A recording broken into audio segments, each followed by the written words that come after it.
Terima kasih pemirsa, Anda masih tetap bersama kami dalam Berita Papua. Bagi Anda yang baru bergabung, kami akan sajikan kembali 3 berita utama hari ini.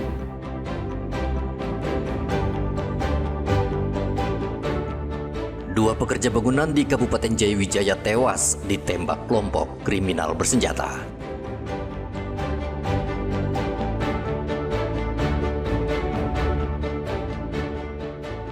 Dua anak SD dan seorang tukang ojek tewas ditabrak mobil di Mimika, diduga pengendara mobil mabuk.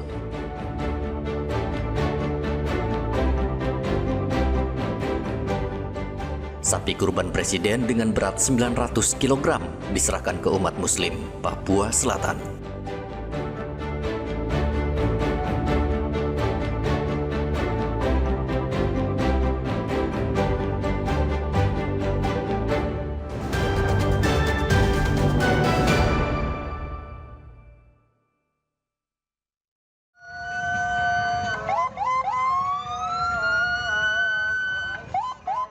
Ratusan umat muslim di Merauke mengikuti pawai takbir akbar yang digelar di halaman Masjid Raya pada hari Kamis.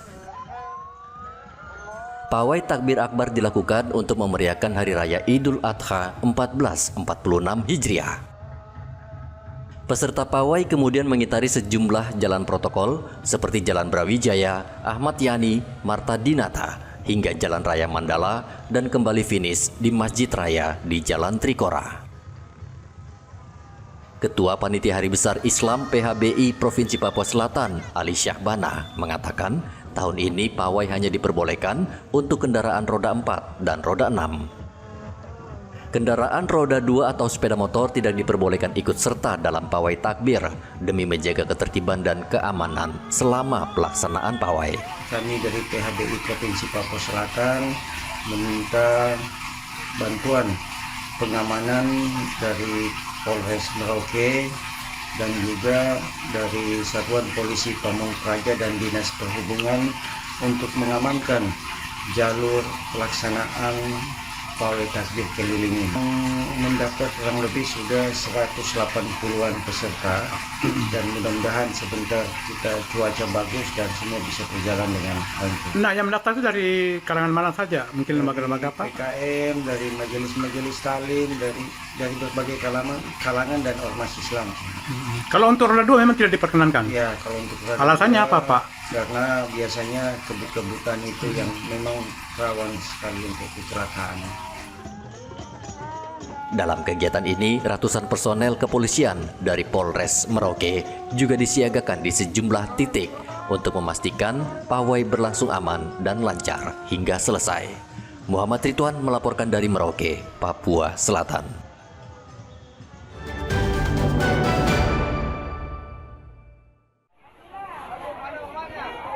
Puluhan warga Enarotali di Kabupaten Paniai, Provinsi Papua Tengah, pada hari Kamis menyerbu pasar murah yang digelar Dinas Perindustrian dan Perdagangan. Paket sembako yang dijual di halaman Masjid Al-Mubarak ini harganya jauh dari harga pasaran karena disubsidi pemerintah. Biasanya beras yang dijual Rp15.000 per kilogram, di pasar ini hanya Rp10.000. Begitu juga dengan harga telur yang nyaris setengah harga pasaran.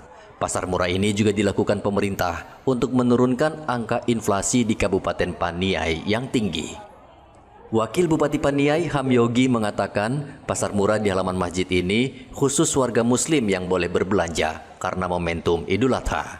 Sementara pasar murah khusus umat Kristiani akan digelar pada pekan depan. Kita laksanakan kegiatan ini untuk muslim, untuk menekan harga inflasi di Kabupaten Paniai.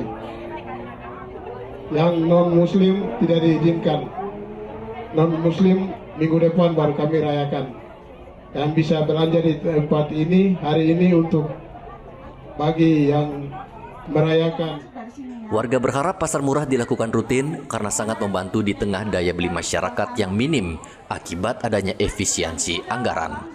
Pemerintah Kabupaten Paniai menegaskan kegiatan seperti ini akan terus dilakukan sebagai bentuk komitmen dalam rangka kestabilan harga dan daya beli masyarakat.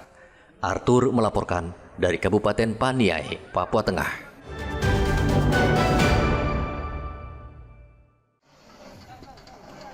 Ratusan tentara dari Kodim 1701 Jayapura membangun rumah dan fasilitas umum di Kampung Bring, Kabupaten Jayapura. Selama 42 hari, tentara dibantu warga membangun berbagai fasilitas, di antaranya menyediakan air bersih, renovasi 2 gereja, pembangunan puskesmas pembantu, pembangunan PAUD, dan pembangunan pasar kampung.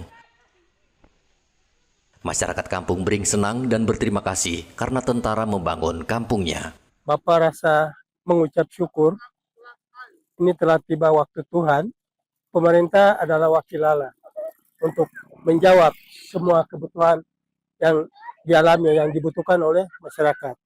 Dengan ruang TMMD dapat membantu kami, yang sebenarnya kami masyarakat kecil yang tidak punya apa-apa, untuk bisa bangun sarana-sarana umum, baik pendidikan, gereja, baik semua fasilitas yang kami pakai di kampung ini, kami tidak mampu.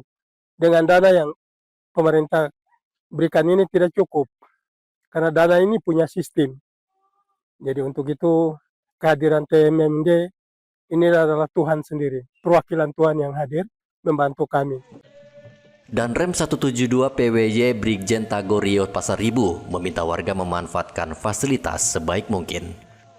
Ini belum pernah disentuh ataupun terutama kami ya sebagai TNI, baik TMMD maupun karya bakti.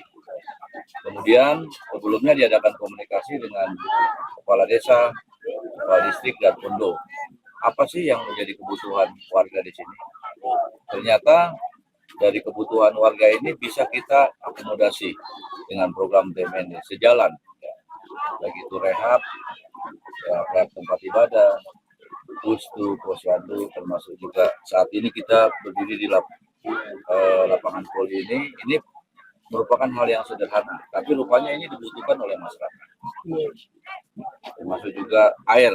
Tadi kita berdiskusi dengan Bapak Bupati, dengan Pak Dandim, air sangat dibutuhkan. Sementara itu di Merauke, Papua Selatan, Polres dan warga di Kampung Semangga Jaya panen jagung di lahan seluas 6 hektar. Kapolda Papua Irjen Patrick Renwarin hadir langsung dan memanen jagung. Panen jagung ini dalam rangka mendukung pemerintah dalam program ketahanan pangan secara mandiri, serta mengantisipasi krisis pangan yang diperkirakan terjadi 3 tahun mendatang. Kapolda Papua juga meresmikan gudang jagung dengan kapasitas tampung 1.000 ton. Jagung ini bukan hanya untuk menyediakan tempat penyimpanan, tetapi untuk memberikan rasa aman kepada petani dalam menjual hasil panen mereka di saat harga stabil. Hal ini akan berdampak pada terciptanya stabilitas harga jagung yang pada gilirannya berdampak pada stabilitas harga pakan ternak, ayam, dan produk ternak lainnya di kawasan regional Merauke. Dengan adanya gudang ini, kita juga mendorong terwujudnya swasembada jagung di Merauke yang berpengaruh positif terhadap pembangunan ekonomi daerah secara umum. Sejak 2 tahun lalu, Polres Merauke telah melaksanakan program ketahanan pangan dengan menanam jagung di berbagai kawasan di Merauke. Kawasan Merauke selama ini memiliki lahan yang subur untuk ditanami berbagai tanaman pangan, termasuk jagung. Ari dan Muhammad Ridwan melaporkan dari Jayapura dan Merauke.